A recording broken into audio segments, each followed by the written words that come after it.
안녕하십니까. 일본 도쿄에 살고 있는 40대 중년 남자 세리트 제이입니다. 오랜만에 영상을 또 찍습니다. 요즘 저야 일본에 살고 있다 보니까 한국의 소식을 뉴스나 커뮤니티를 통해서 많이 접하는데요. 이런저런 집 얘기들이 많이 있더군요. 한국 남자랑 일본 여자의 결혼이 엄청 많이 늘었다든지, 그 얘기도 한번 해보면 좋을 것 같긴 한데, 근데 좀 약간 저랑은 조금 다른 얘기더라고요. 좀 뭐라 해야 될까, 우리 와이프가 전형적인 일본 여자랑 좀 다르거든요. 어쨌든 그건 다음에 얘기하기로 하고, 그 돈 얘기 좀 해보고 싶습니다. 예. 이게 자랑 얘기가 될 것 같아서 좀 약간 그렇긴 한데, 자랑 좀 하면 또 어떻습니까? 제 영상을 좀 보신 분들은, 유심히 보신 분들은 알 것 같은데, 저는 어떻게 하다 보니까 좀 많은 자산을 주식 투자를 통해서 축적을 했습니다. 상대적인 거라서 누가 보기에는 엄청 많은 거일 수도 있고, 누가 보기에는 그저 그런 돈일 수도 있긴 한데, 어쨌든 제 기준으로는 꽤 많은 자산을 축적을 했거든요. 제가 한 얼마지? 지금 가지고 있는 게 주식으로는 한국에서 예전에 한국 그 증권 계좌에서 이제 보유하고 있는 주식이 그게 좀 많습니다. 잠깐만요, 제가 한번 확인해 볼게요. 그렇게 자주 확인하는 편이 아니라서 한 14억 정도? 예, 14억 정도를 가지고 있고, 대부분이 다 주식입니다. 그리고 일본에 와서 일본에서 증권 계좌를 만들어서 일본에서 번 돈으로 이제 투자해서 지금까지 쌓은 주식이 얼추 한 6,700만 원? 우리나라로 치면은 한 6억 한 5천 정도 되겠나요? 6억 5천 에다가 좀 약간 현금으로 해서 이것저것 다 합치면은 한 2억 조금 안 되나? 21억 좀 넘게 있습니다. 현금성 자산으로는. 그 외에도 지금 보유하고 있는 자가 맨션, 이건 근데 좀 약간 주택론으로 이제 빚이 있으니까 전체 다는 아니고, 어쨌든 좀 많은 부를 축적을 했습니다. 그런데 인터넷에 보다 보니까 이런 얘기가 있더라고요. 20억이 있으면은 은퇴를 할 수 있냐, 그거 있잖아요, 경제적 자율. 글쎄요. 이게 누군 할 수 있다, 누군 할 수 없다 이런 얘기를 하던데, 그 댓글에 보면은 좀 다수의 사람들은 할 수 있다라는 의견이 많더라고요. 제가 생각하는 기준에서는 일단 3인 가족, 결혼을 했고 자식이 있고 이런 기준으로 봤을 때는 사람마다 다를 것 같은데, 저는 좀 약간 어려울 것 같다는 생각을 합니다. 물론 어떻게 쓰냐에 따라 다르겠지만, 전 주식이 하루아침에 일확천금으로 이게 갑자기 어느 순간 이게 금액이 갑자기 20억이 펑 찍힌 게 아니라 2021년도부터 이제 투자를 해서 꾸준히 지금까지 이게 쭉 증가했던 자산이거든요. 이게 그래서 물론 오르다가 내릴 때도 있고 내리다가 오를 때도 있고 이렇게 하다 보니까, 그 과정 중에는 그 금액이 4, 5억이었던 적도 있고 10억이었던 적도 있고 그렇긴 한데, 그 과정이 이제 이렇게 천천히는 아니었지만 이렇게 한 단계 한 단계 한 단계 이렇게 오르다 보니까, 그 자산이 이제 증가하면서 생각이 좀 이것저것 좀 많이 바뀌더라고요. 이 돈으로 저도 처음에는 한 10억 넘게 있으면 그 돈이 꽤 큰 돈이고 어떻게 삶이 바뀔 것 같다 이 생각을 했는데, 지금까지 한 20억 넘게 주식으로 벌었지만 별 바뀐 게 별로 없습니다. 여전히 옷도 뭐 대충 뭐 유니클로나 이런 것들 사고 뭐 먹는 게 뭐 그렇다고 엄청 비싼 걸 사 먹거나 이러진 않고, 물론 뭐 맛있는 게 있으면 그냥 신경을 안 쓰고 사 먹긴 합니다. 뭐 그렇다고 뭐 제가 뭐 지금 뭐 차가 뭐 포르쉐나 뭐 엄청 말도 안 되는 비싼 그런 차를 타는 것도 아니고요. 그냥 뭐 생활 패턴은 이 주식이 10억이었던 적, 뭐 4, 5억이었던 적이랑 큰 별반 차이가 없습니다.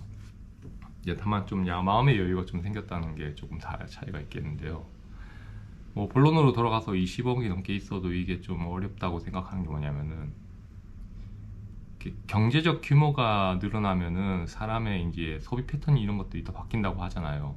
저는 그 소비 패턴이 바뀐 이런 케이스가 아님에도 불구하고, 어쨌든 제가 이제 아이가 있고 와이프가 있고 이 세 사람이 매달 어느 정도 필수 조건으로 이제 사용하게 되는 금액들, 그리고 미래에 얼마나 돈이 필요할 건가 이런 걸 생각하면은 적어도 한 달에 고정적으로 수익이 그래도 못해도 한 6, 700만 원은 있어야 되지 않을까 생각합니다. 물론 그 돈이 뭐 미니멈이란 얘기는 아니고요. 좀 뭐라 해야 될까? 사람이 밥만 먹고 숨 쉬고 그렇게 살 수는 없잖아요. 나름 취미생활이라든지 가족들과 이제 리프레시를 통해서 이렇게 여행을 한다든지 그런 것들도 필요하고 하니까, 그래서 저는 좀 그런 생각을 한다면은 좀 금액이 좀 어느 정도 필요할 거라는 생각을 합니다. 그리고 뭐 20억을 그러면은 그 20억을 가지고 너는 더 다른 투자를 통해서 그 매달 이제 뭐라 해야 될까? 이 고정적으로 수입을 낼 수 있는 이런 투자를 하면 되지 않냐. 예를 들면 뭐 흔히 말하는 그런 거 있잖아요. 뭐 성장성 이런 성장형 그 배당 ETF에 투자를 해서 돈을 받아라. 저도 주식을 참 이것저것 많이 해봤는데요. ETF 중에 아까 말했던 그런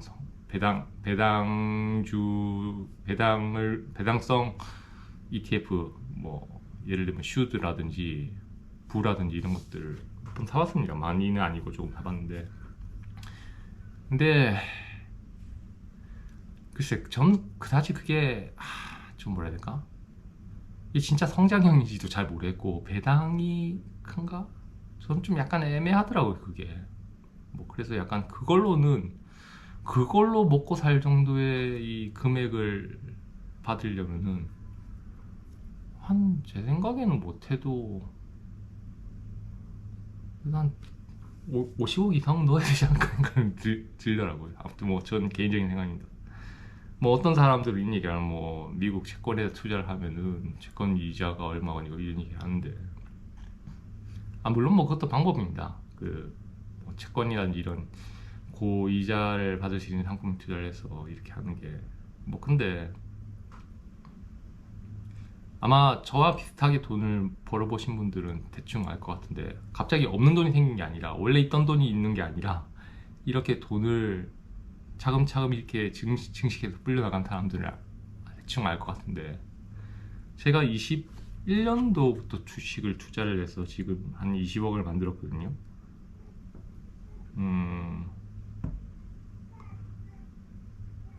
제가 투자 수익을 전체를 보면요, 한국 주식의 이제 수익률은 430% 정도 됐고요. 일본 주식 같은 경우에는 한 150% 수익률을 가지고 있습니다. 이게 뭐 일본 주식이 왜 일본에서는 전 둘 다 나스닥으로만 하고 있고요. 왜 일본은 자꾸 한국은 그냥 했는데, 한국에 있는 증권 계좌에서는 내가 그때 한국에서 벌어둔 돈이라든지 이런저런 돈을 넣어놓고 그 이후엔 한국 그 계좌에 현금 흐름이 들어올 게 없어서 일본에서 일하다 보니까 일본 계좌로만 돈을 벌고 그러다 보니까 일본 주식으로 했는데, 그래서 일본 증권 계좌는 계속 돈을 투자를 하고 벌면 또 투자를 하고 하다 보니까 수익률이 조금 낮은 게 어쩔 수 없습니다. 뭐 딱히 일본에서 주식 투자를 더 못했다라고 말하기보다는 지속적으로 이렇게 투자를 하다 보니까 수익률이 조금 낮게 보이는 건데요. 어쨌든 계속 플러스가 나고 있습니다. 즉 제 말은, 제가 21년부터 지금까지 한 4년? 5년 정도 투자를 해서 한 20억을 벌었기 때문에,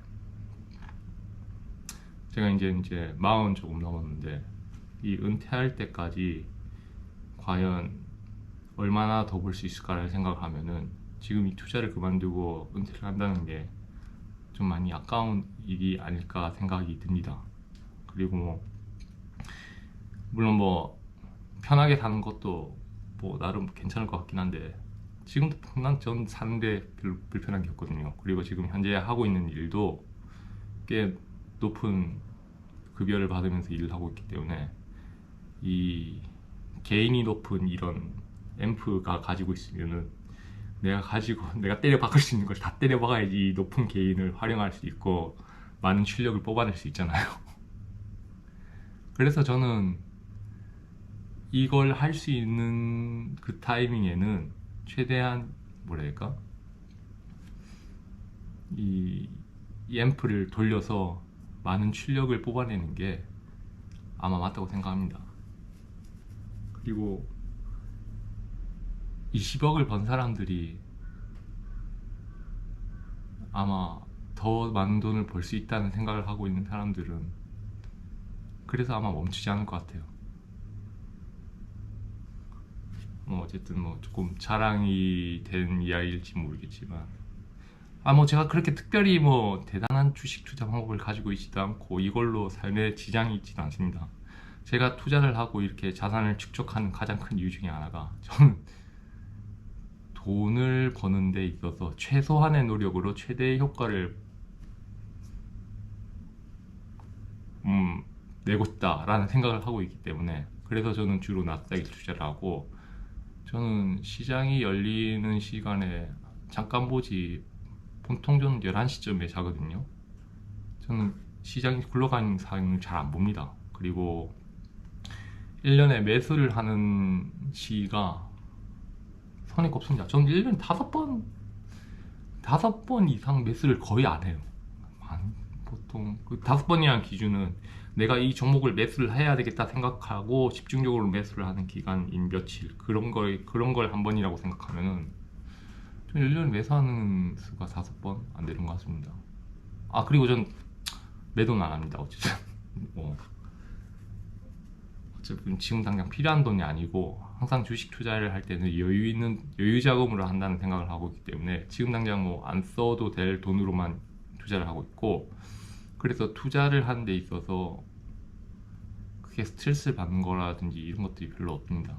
그래서 저는 이 투자가 계속 지속적으로 제가 회사 생활하는 데 있어 영향을 끼치지 않고 매우 편안하게 할 수 있는 방법이라 생각하고 그렇기 때문에 굳이 은퇴를 해야 될 필요가 없다고 생각합니다. 아마 주식이라든지 이런 암호화폐를 통해서 돈을 많이 버신 분들은 좀 공감하지 않을까 생각합니다. 암호화폐는 잘 모르겠는데 저도 안 해봐서 돈을 벌 방법을 찾는데 왜 굳이 그걸 멈추냐. 이상 개인 투자자의 의견이었습니다. 영상을 시청해 주셔서 감사합니다.